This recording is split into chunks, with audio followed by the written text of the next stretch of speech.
మౌనానికి మన ఆరోగ్యానికి మన సైకాలజీకి ఉన్న సంబంధం ఏంటి?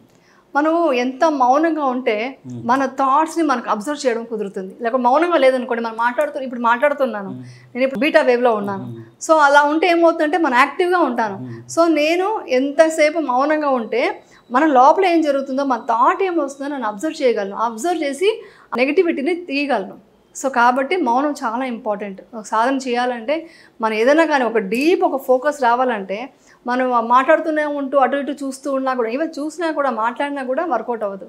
సో మనలో మనం అబ్జర్వ్ చేసుకోవాలంటే మన మైండ్ ప్యూరిఫికేషన్ కావాలంటే కంపల్సరీ మౌనంగా ఉండాలి. మౌనంగా ఉన్నప్పుడే సాధన అవుతుంది. అది మెయిన్ మౌనం ఇంపార్టెంట్. అది చాలామంది పాటించరు, కానీ పాటించాలి. మాట్లాడదామనే మైండ్ తిరుగుతుంటుంది. ఎందుకంటే మన హ్యాబిట్ ప్యాటర్న్ అలాగే ఉంది. మాట్లాడడం, ఏదో ఒకటి రియాక్ట్ అయిపోవడం, ఇవన్నీ ఉన్నాయి. ఆ రియాక్ట్ కాకుండా మౌనంతో ఉండడం అనేది చాలా ఇంపార్టెంట్. అది మీరు విపాసన చేసి వచ్చారు, మీ డాటర్ విపాసన చేసి వచ్చారు. ఇంత ముందర మీరు తల్లి కూతురుగా ఉన్న రిలేషన్, ఇప్పుడు తల్లి కూతురుగా ఉన్న రిలేషన్ ఎంత బాండింగ్లో తేడా వచ్చింది? ఎలా వచ్చింది? ఏం చేంజ్ వచ్చింది? అంటే విపర్శన ముందు కూడా బాండింగ్ చాలా ఫ్రెండ్లీగా ఉంటాం. సో ఆ ఫ్రెండ్లీగా ఉన్నాం కాబట్టి తను ఫస్ట్ వెళ్ళడం, నేను తర్వాత దాన్ని తెలుసుకుని నేను వెళ్ళడం మనకు జరిగింది. అలా అని కాకుండా ఒక అటాచ్మెంట్ అనేది నాలో వచ్చిన చేంజ్ చెప్తాను.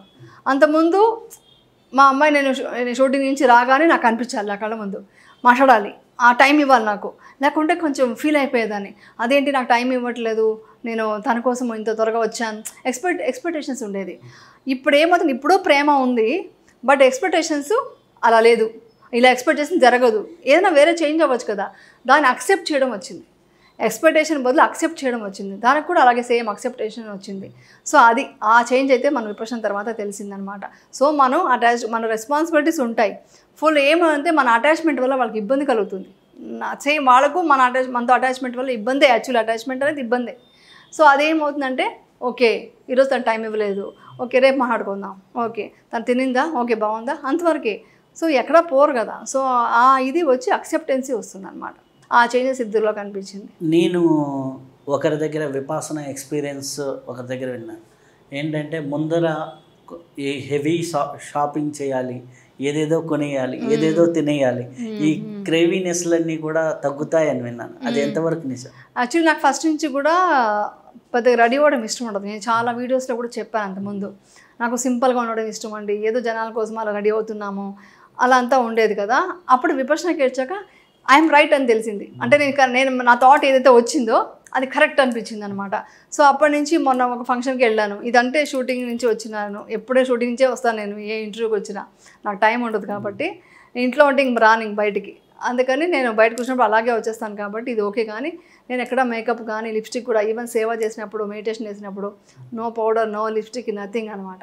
ఏమీ వేసుకోను, అలా సింపుల్గా ఉంటాను. నాకు అది చాలా కంఫర్ట్ అనమాట. ఇది మేము ఇండస్ట్రీలో ఉన్నాం కాబట్టి ఇంకా మేకప్, జ్యువెలరీ తప్పట్లేదు. కానీ జనరల్గా నాకు అది ఇంట్రెస్ట్ పోయింది, ఇంకా డీప్గా పోయింది.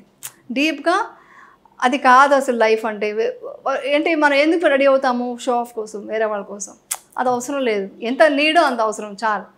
అంత వేరే వాళ్ళ కోసం అని బ్రతకడం అనేది అనవసరం అనే విషయం చాలా బాగా అర్థమైంది నాకు. ఆ చేంజెస్ అయితే డెఫినెట్గా వస్తుంది. అంటే డీప్గా చేసిన వాళ్ళకి ఆ చేంజెస్ వస్తాయండి. అయితే మీరు విపాసన చేయటమే కాదు, విపాసన తర్వాత సేవకెళ్ళి సేవ చేయటం అనేది ఉంది. ఆ సేవకెళ్ళి చేసినప్పుడు మీరు ఒకటి లాస్ట్ టైం వచ్చినప్పుడు షేర్ చేశారు.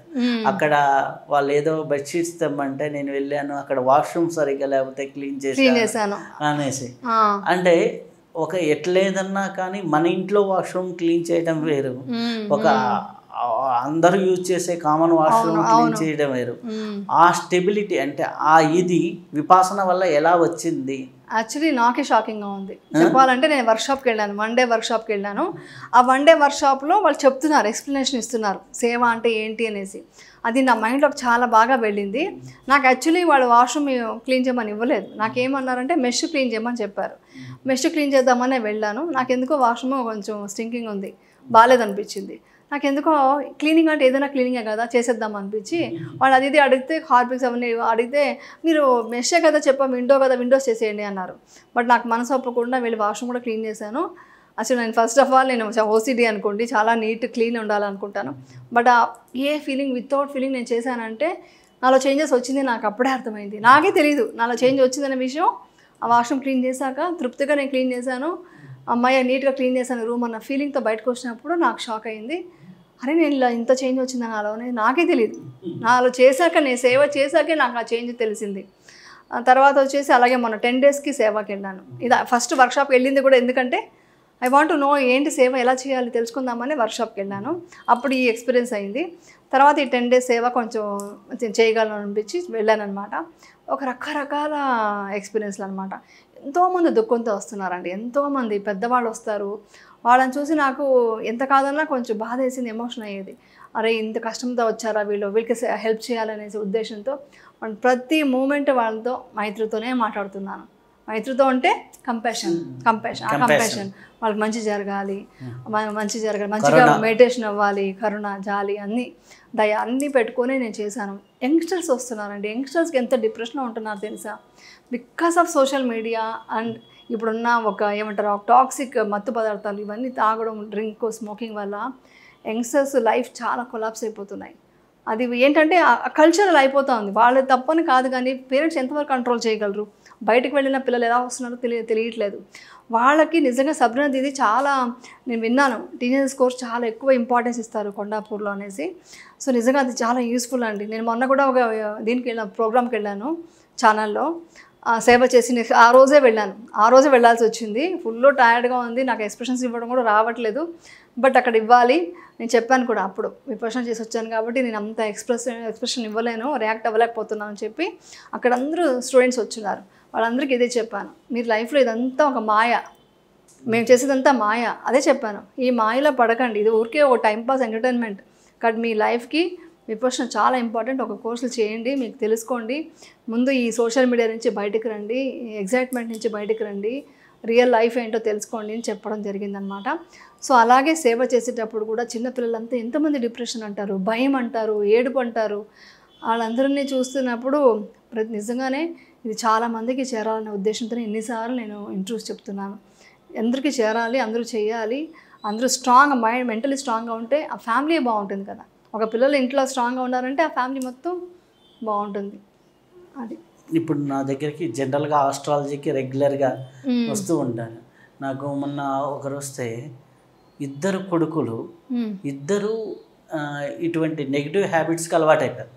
ఒక అబ్బాయి ఏమో బీటెక్ అయిపోయింది, హై కాలేజీలో చదివించారు, వాళ్ళు మాకు తిరిగి వస్తారు, మంచి ఫ్రూట్ఫుల్గా ఉంటారు అనే మూమెంట్ వచ్చేసరికి వీళ్ళు హ్యాబిట్స్లో వస్తే వాళ్ళకి సేవ చేయటం వీళ్ళకి నెక్స్ట్ లెవెల్ అనమాట. ఒకరేమో ఆస్ట్రేలియా, ఒకరేమో ఇండియాలోని, ఇద్దరు ఇట్లా హ్యాబిట్స్లో ఉండే, ఒకరు 26, ఇంకో 28, ఇద్దరు సన్స్. ఇద్దరు అట్లా అయినప్పుడు ఆ తల్లి పడే ఆవేదనని అది మాటలు చెప్పలేము, చాలా కష్టం. అందుకని నేనేమంటానంటే చిన్నప్పటి నుంచి మెడిటేషన్ అనేది అలవాటు చేయాలనుకుంటాను. అట్లీస్ట్ స్పిరిచువల్గా వెళ్ళడము, ఇది కరెక్ట్, ఇది రైట్ అనేది. అంటే ఎంత ఫ్రెండ్స్ ఉన్నా కూడా మనం చిన్నప్పటి నుంచి పెంచకపోతే, మనం ఫుల్ అలర్ట్గా ఉండకపోతే, నేను పేరుకి ఆర్టిస్ట్ అని చెప్తారు కానీ నేను ఎవ్రీ మూమెంట్ మా పిల్లలతో మాట్లాడడం కానీ, వాళ్ళు ఎలాంటి ఫ్రెండ్స్ ఉన్నా కూడా వీళ్ళు ఎలా నడుచుకోవాలి ఆ డిసిప్లిన్ నేర్పించి ఈరోజు ఇద్దరు పిల్లలు విపర్శన చేశారంటే నిజంగా నా అదృష్టం. అది స్పిరిచువాలిటీ అంటే మనకి సంస్కారం అనేది నేర్పబడుతుంది. ఆ సంస్కారం ఉంటే సెల్ఫ్గా ఒక కవచం లాగా, అవును, అంటే ఒక రక్షణ కవచం కావాలి. ఇప్పుడు సిచ్యువేషన్లో కావాలి.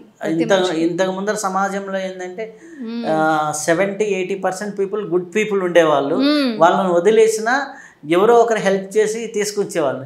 ఇప్పుడు అలా లేదు కల్చర్. ఇప్పుడు మా అమ్మమ్మ అండి చిన్నప్పుడు మాకు తెలిసి మేము ఎలా పెరిగామంటే, మా అమ్మమ్మ రోడ్డు మీద ఎవరో అక్కడ కూర్చొని ఉంటే అప్పుడు అతను మనిషి ఫుడ్ తినలేదు అనుకుంటాను, పిలువు అన్నం పెడదామని పెట్టేవాళ్ళు. సో ఇప్పుడు అంతమంది ఎవరు గుర్తించే టైం ఉంది, ఫోన్ చూస్తూ కూర్చుంటున్నారు. కానీ చుట్టుపక్కల ఏం జరుగుతుంది, ఎవరు బాధల్లో ఉన్నారు అని చూసేవాళ్ళు ఎవరు? మా అమ్మ అలా చేసేవాడు, మా అమ్మమ్మ అలా చేసేవారు, అవన్నీ చూసాం మేము. సో ఇప్పుడు ఎవరు ఎంతమంది చేస్తున్నారు? టీవీ ముందు కూర్చుంటున్నారు, లేదా మొబైల్ ముందు కూర్చుంటున్నారు, లేదా వాళ్ళ గురించి వీళ్ళ గురించి గాసిప్స్ ఫోన్లో మాట్లాడుతున్నారు. అంతేగాని ఒక్కరికి హెల్ప్ చేద్దాము అనే హెల్పింగ్ నేచర్ అనేది పోతుంది. ఇది చాలా డేంజర్లో ఉన్నాం చెప్పాలంటే. ఇది పెద్దవాళ్ళు ఏమి చేయకుండా ఉంటే చిన్నపిల్లలకి ఏం క్యారెక్టర్ వస్తుంది, ఇంకా వాళ్ళకి సేమ్ అలాంటి క్యారెక్టర్సే వస్తున్నాయి. సో అందుకని మనం చాలా జాగ్రత్తగా పెంచుకోవాలి. ఫుల్ ఏమంటారు ఫుల్ నెగిటివిటీ ఉన్నా మధ్యలో మనం పాజిటివ్గా ఉండగలగాలి. అది మనం నేర్పించాలి పిల్లలకి.